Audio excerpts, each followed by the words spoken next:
నేను చేయబోయే రెసిపీ కారపొడి చేస్తున్నాను. కారపొడి కాదు, మనం చట్నీ కింద కూడా కలుపుకోవచ్చు. ఇది నీళ్ళు ముందుగా వేపేసుకోవాలి.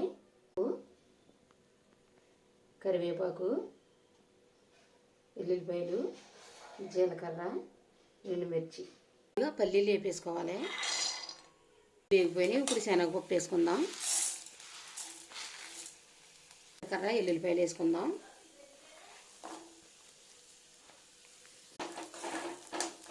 కరివేపాకు, ఎండుమిర్చి వేసుకుందాం. ఇవి వేగిపోయాక చల్లారి పెట్టేసుకుని మనం పొడి చేసేసుకోవాలి. వేగిపోయినాయి కనుక ఇందులో కొంచెం ఉప్పు వేసేసుకుందాం.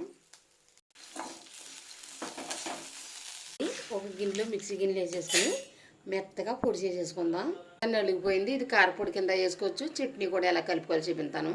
కారపొడి వేసుకుని కలుపుకోవాలి. మనం చాలా బాగుంటుంది. చేసుకోవాలనుకుంటే ఇలా ట్రై